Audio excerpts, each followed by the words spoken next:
I did not know that. That's actually the first I've ever heard anything like that.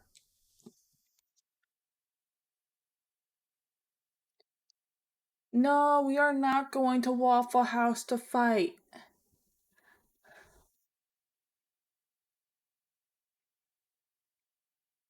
He has so many videos.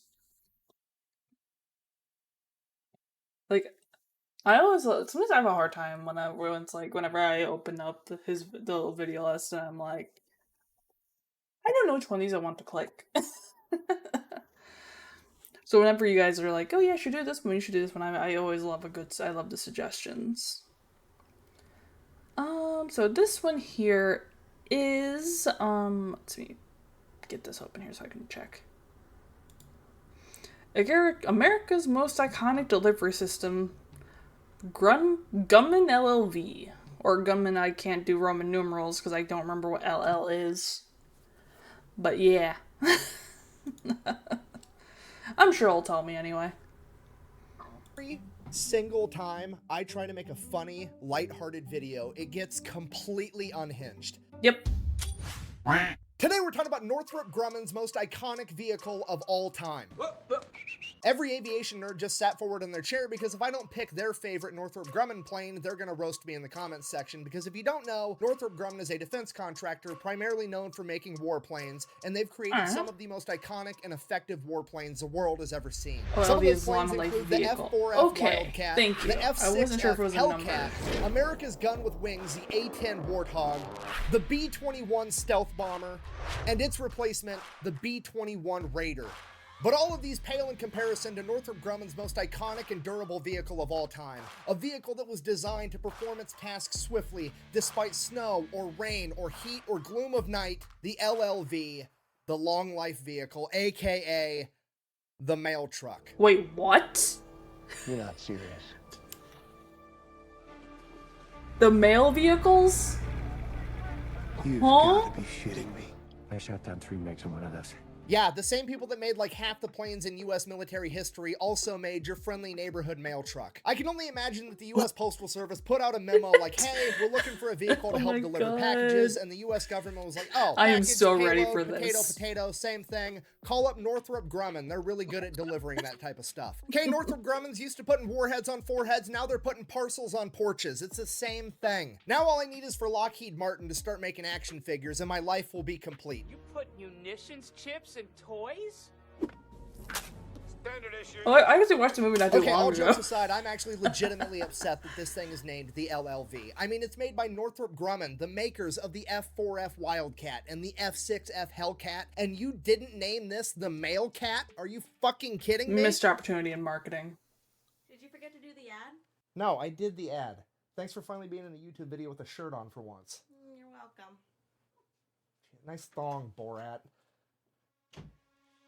This video is brought to you by Zydax Custom Gaming PCs. They're all made right here in America with American tech support. They can do any type of customization you want, or they have pre-built ones ready to ship right now. How And then funny we have it's one an of our ad newest when I do need to sponsors, replace my Zaka Life computer. Recovery Balm. It's made right here in America, and it's the best thing I've found for aches, pains, and athletic injuries. It blows every other topical treatment I've ever tried out of the water. I'm gonna have both those sponsors and discount codes linked down below. Let's get back to the video. So after finding out that the mail truck that I've grown up with my entire life was actually made by Northrop Grumman, I decided, hey, I'm gonna make a video on this. This is gonna be hilarious. It's gonna be lighthearted. It's gonna be funny. It's gonna be great. So I started looking This at is the gonna go specs. downhill. I started looking up the history, how this came to be, and then I asked myself one simple question. Wait a minute.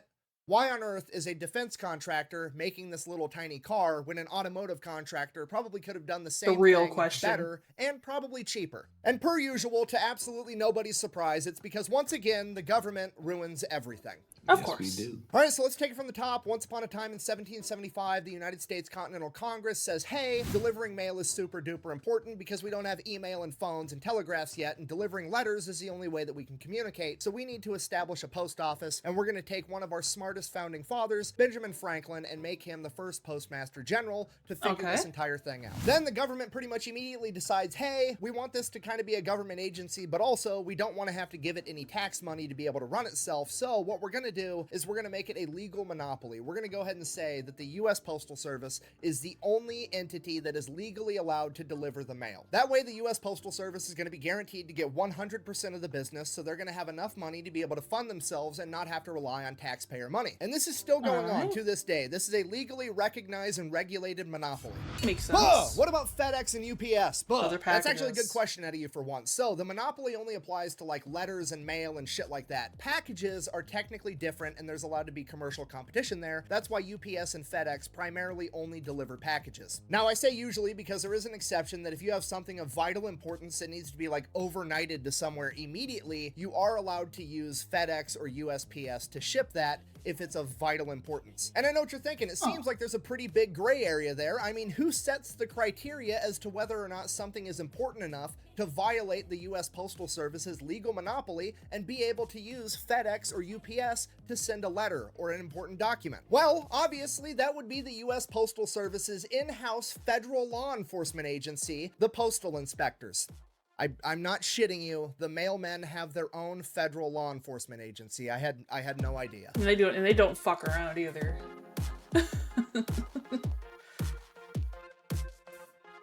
Now, typically the postal inspectors are doing really great things like making sure that people aren't sending bombs or drugs through the mail, or investigating people that have had their mail stolen, which, if you didn't know, is actually a federal crime. And back in the day in 1775, when the post office and the postal inspectors were founded, Congress levied the death penalty for stealing mail. And while that's all fine and dandy, once in a while the postal inspectors get a wild hair in their ass and they decide that they are going to enforce their legalized monopoly. For example, back in 1993, a big company called Equifax was using a private courier to deliver all of their mail, not just their packages. And because of this, the U.S. Postal Inspectors launched an armed raid of their company headquarters, determined that their mail wasn't important enough to be overnighted, and that they were legally required to use the United States Postal Service, and then gave them a $30,000 fine. Yeah, if you live in America and you run a business and you decide that you don't like using the United States Postal Service and you're going to exclusively try to use like FedEx or UPS or something, there is a greater than 0% chance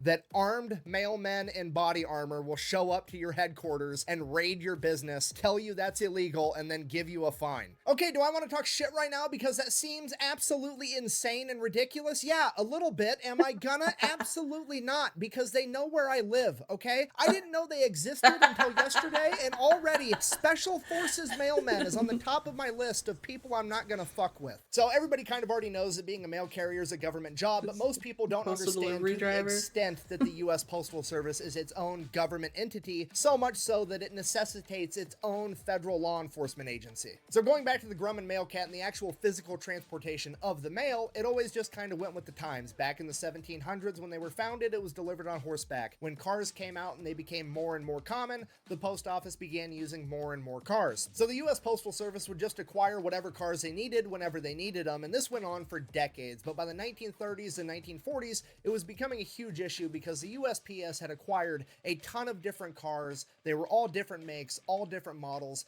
They all drove different. They all had different carrying capabilities. They all required different mechanics, different parts. It was a huge logistical nightmare for this enormous fleet of vehicles. As I'm sure you can imagine, it would be like 100 times easier if all of the vehicles in the US postal fleet were the same exact thing and all had the same capability, requiring the same replacement parts, the same type of mechanics, and you could teach all the postal carriers how to drive one vehicle and one vehicle only. So at the end of World War II, with hundreds of thousands of Americans returning home and looking for jobs, the United States Postal Service recognized a very unique opportunity with the Willys Motor Company Jeep. Because the Jeep was being used by the U.S. military, there was already a ton being manufactured, and a lot of the people returning home from the military already knew how to drive it. There was a ton of people qualified to work on it mechanically, and there was a ton of excess parts around. And with the military downsizing, there was a huge surplus of them, so it was a perfect fit in pretty much every way. It is a rare case of the government doing something 100% right, and the United States Postal Service adopted the Jeep as their primary vehicle. And that worked for like 40 years, but as the US got bigger and bigger with more and more people, and people started sending more and more mail and more packages, the capacity that the Jeep could hold simply wasn't enough, and the United States Postal Service wanted something that was capable of carrying more mail. But you have to remember, this is a government agency, and they can't do anything simple when it comes to getting new equipment, so they can't just go over to like Ford or Chevy and be like, hey, build me a new mail truck. No, they have to figure out the exact specifications that they're looking for, and then they have to send it out to all the government contractors so that they can all put a bid in on it. That way the government contractors can come in, do the exact bare minimum, and make a ton of money. I mean, let's just look at the LLV, for example. They wanted this thing to weigh a maximum of 3,000 pounds. Guess how much it weighs? Exactly 3,000 pounds. They wanted it to be able to carry a minimum of 1,000 pounds. Guess how much it can carry? Exactly 1,000 pounds on the dot. They wanted it to be this tall, this wide, this long, and Grumman came along and said, dope, I'm gonna make a metal fucking rectangle exactly that size, throw an engine and some wheels on it, and call it a good day. They literally made a mobile filing cabinet, which, to be fair, in hindsight, after serving in the military, I should have been able to recognize that the mail truck that I grew up with was absolutely a military-grade piece of equipment built by the cheapest bidder. I mean, this is what I drove in the military, the Humvee ambulance, and I mean, the similarities are there. I mean, they both look like the blueprints for them were drawn by a third grader that didn't know how to draw a car yet, and then the 3D renderings were made out of fucking Legos. Now, to be fair though, while I have one's just a box for mail, and one's just a box for a body. Driven the Humvee ambulance and it's a miserable experience, I've never driven a mail truck, so I don't actually know what that's like. So I turned to the internet because surely some mailman has written something somewhere on the planet that is going to tell me what that experience is like, and here's what I found. Quote, regular driving around town was pretty bearable, but driving the LLV on the highway shouldn't even be legal. I've had to do it a few times, and those times were probably the most terrified I've been while operating any motor vehicle. Riding a motorcycle over 100 miles an hour? No problem. Merging onto the highway in a mail truck? You couldn't pay me to do it again. The sluggish acceleration, deafening noise, and harsh vibration were all bad enough, but knowing the body of the vehicle would crush like a soda can in an accident is what made it such a frightening experience. Damn. Nope, I was right, because that is to a T what it's like to drive a military ambulance. I got one of those things going 75 one time thanks to an enormous hill, and it felt like I was re-entering the Earth's atmosphere as everything that wasn't strapped down rattled out of place and started falling to the floorboard. Now, I don't know this for certain, but driving a Humvee or an LLV really fast kind of seems like anal beads, you know? The faster you go, the bumpier it gets, and if you go too fast, there's gonna be shit everywhere. What did he just say? Brian, this does not seem appropriate to watch in front of the baby. Now, to be fair to the Grumman male cat, is it a turd? Absolutely, but it is really tough. Because here's some of the testing criteria the LLV had to be able to meet before it would be adopted as the USPS postal vehicle. We have drive 5,760 miles at 55 miles an hour with 0 malfunctions and 0 broken parts. Drive 11,520 miles at 45 miles an hour on gravel with 0 malfunctions and 0 broken parts. Drive 2,880 miles, stopping every 250 feet, accelerating to at least 15 miles an hour in between stops with 0 malfunctions and 0 broken parts. Drive 960 miles on cobblestone, 0 broken parts. Drive 960 miles over potholes, ensuring that every Not the single potholes. wheel hits the pothole at least 35,000 times with 0 broken parts. To accomplish that, they took a Chevy S10 chassis, shortened the wheelbase so it could have a tighter turn radius, That's and then just made the miserable. entire body of the vehicle out of aluminum so it couldn't rust. So at a minimum, at least it's tough. Despite the fact that it is really tough, it is finally time to start replacing the United States Postal Service carrier vehicle because, well, the engine that they put in these things is an engine from the 1970s known as the Iron Duke, and this bad boy's getting like 9 miles to the gallon. This is the same engine they were putting in the Cavalier and the Trailer Park Ferrari back in the day. I mean, the Pontiac Fiero. Don't laugh, the Pontiac Fiero is high-class white trash, okay? The only thing cooler than that when I was growing up was the 2002 Dale Earnhardt Edition Monte Carlo. Sorry, I'm getting distracted. The main problem with the LLV is the gas mileage, okay? Because it only gets 9 miles to the gallon, you have to realize this is like the biggest fleet of vehicles that the United States has. There's over 140,000 of That's these a lot things, of meaning that gas. for every single penny that gas prices go up, the US Postal Service has to spend an additional $8 million on fuel alone. And this is the part where you're like, oh, America's capitalist, that's fine, that's the cost of doing business, just raise the prices of your services and it's covered, it's no big deal. You would think that, but remember, the US Postal Service is a government regulated monopoly, meaning that anytime they want to change their pricing, the government has to sign off on it, and the government takes forever to do anything.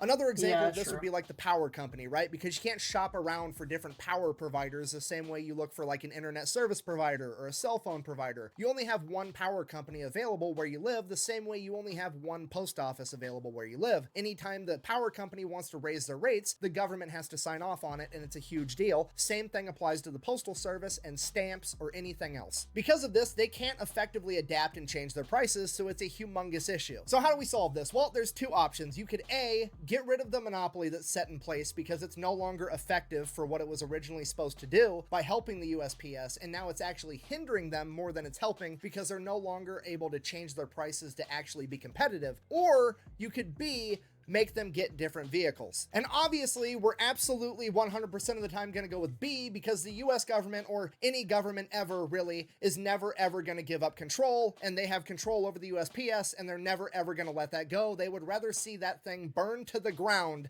than give up control over it. So, obviously, the USPS is getting new vehicles. But then that bites the US Postal Service in the ass because remember, they're a government agency, and they can't just like go to Toyota and be like, hey, Toyota, that new truck that you guys just came out with that's $10,000 and really cool, can we buy a bunch of those for fleet vehicles? No, they can't do that. They have to figure out the specs they want, then they have to send that out and let all these defense contractors bid on them, and then after they bid, they have to give the defense contractors millions of dollars so that they can develop the new vehicle, so they're going to pay for all the R&D up front, and then when Oshkosh Defense wins the bid with this fucking thing that looks like it was animated by Pixar, the other company that they beat is going to turn around and file a lawsuit and sue because they're saying that it wasn't a fair enough competition, despite the fact that the US taxpayers literally gave them all the money for R&D in the first place. And then that's going to delay the whole project more, and then bottom line, it's going to take 20 fucking years to fix the issue. The entire time the US Postal Service is struggling and trying to figure shit out while the government refuses to let them actually do their job and be fucking competitive. And it just sucks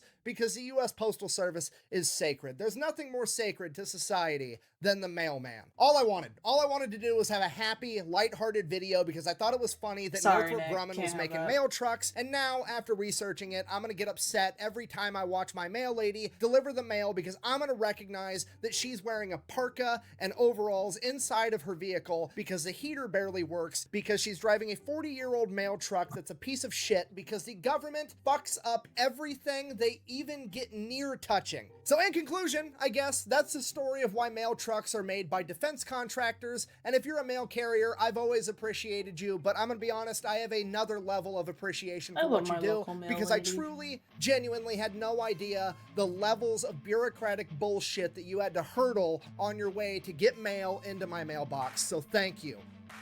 Seriously, thank you. Best way to support the channel is go buy some merch over at thefatelectrician.com. Quack bang, out. Do we got any outtakes? You know, the more history I read, the less I trust the government. And maybe, just maybe, that's why in the American education system, they emphasize math and oh my science, god, you got English, the foil way hat. more than they emphasize history.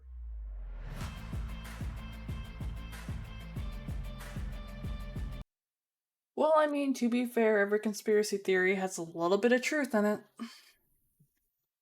If not absolutely bonkers.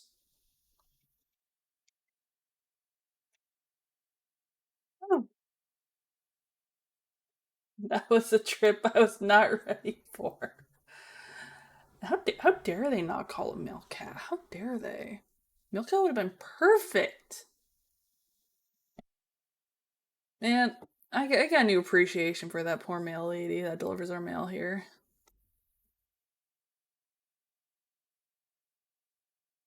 So that reminds me though, like they got a at least I know around here, like they don't just have those like big bulky like trucks. They also have a van that they drive sometimes for mail delivery and stuff.